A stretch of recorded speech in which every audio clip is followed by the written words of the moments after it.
Les femmes de notre réseau mettent en lumière les plus grands défis et opportunités auxquels elles ont fait face durant leur parcours entrepreneurial, comment elles perçoivent la réussite en tant qu'entrepreneurs, et elles partagent de précieux conseils aux femmes qui souhaitent se lancer en affaires. Bonne écoute! Alors, je dirais que le plus grand défi que j'ai eu à surmonter en tant que femme entrepreneuse, c'est de pas me perdre, en fait.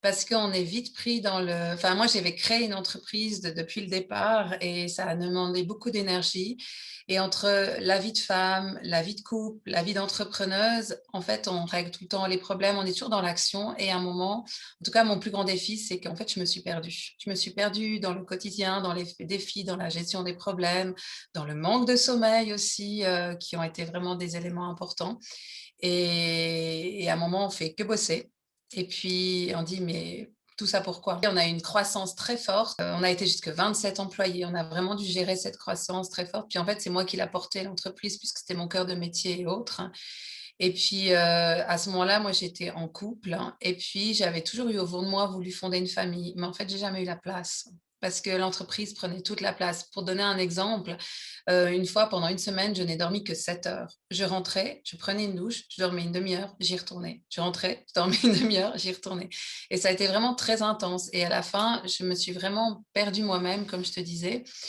et puis ça m'a amené beaucoup de réflexions. Puis en 2013, j'ai fait partie d'un club d'entre-chefs et d'entre-chefs PME et là, ça a été un déclencheur. C'est qu'en fait, j'ai commencé à me poser des questions pour moi. J'avais aussi une quarantaine d'années, le temps passé au niveau biologique et autres et je me suis dit: «Qu'est-ce que je veux pour moi?» et puis c'est là, en fait, que j'ai décidé de changer et le club et les outils qu'ont amené, Entre Chefs parce qu'ils s'occupent pas que du de l'entreprise, mais s'occupent vraiment du chef. Ça a été vraiment au bon moment pour moi et du coup, ça m'a permis de faire un virage, de vendre l'entreprise, de changer de vie et devenir accompagnatrice. Mais je dirais ma plus grande opportunité en tant que femme, je pense c'est les mêmes qu'en tant qu'homme. Il y en a pas vraiment de particulier. C'est pas en fait le Enfin, si peut-être. En tant que femme, ce que ça m'a permis, c'est de savoir m'entourer, de moins être dans le défi, dans le challenge, mais plus dans le partenariat, dans la collaboration, aussi bien avec des clients qu'avec des employés. D'ailleurs, des clients sont devenus des amis, par la suite et voilà, j'ai vraiment axé, mes qualités de collaboration avant tout. Mais je me dis ça, un homme peut le faire aussi, mais peut-être qu'une typologie féminine elle aura plus tendance à collaborer et que l'homme sera plus dans le challenge.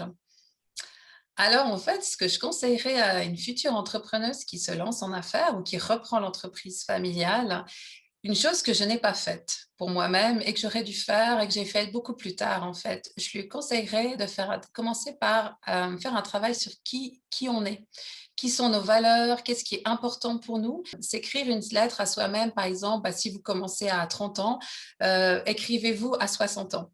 Qui êtes-vous? En fait, qui seriez-vous? Mais pas que faites-vous? Qui seriez-vous à cet âge-là ou même à 7 ans, à 70 ans quand vous êtes à la retraite? Et de se constituer une boîte au trésor en fait de nos valeurs, de qui on est, de cette lettre que vous allez vous écrire et des moments où on ne sait plus, où on se perd, où on se demande: «Mais pourquoi? Bon, à quoi ça sert?» et puis, quand on voit les enjeux, les trucs, les machins, enfin bref, de la relire et d'ouvrir cette boîte au trésor. Quand on a l'opportunité, la possibilité de fonder ou de reprendre une entreprise, c'est de le faire parce qu'en termes d'expérience humaine, d'expérience de vie et autres, c'est juste incroyable.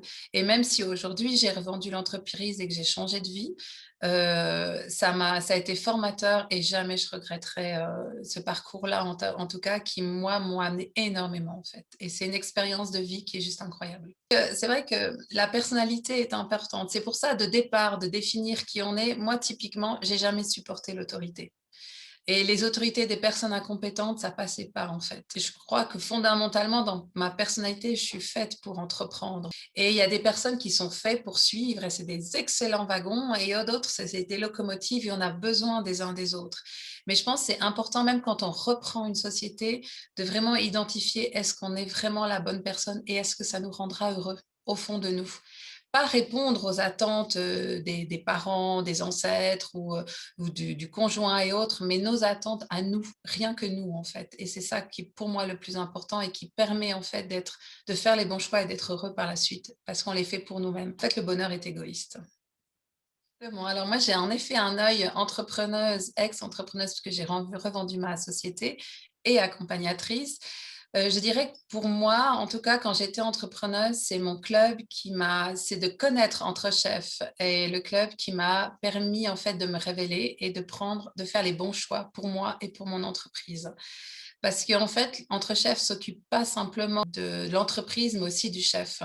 Et il amène tellement des outils pertinents et adaptés, qu'en tout cas pour moi, ça m'a un peu sauvée même presque, je vais dire.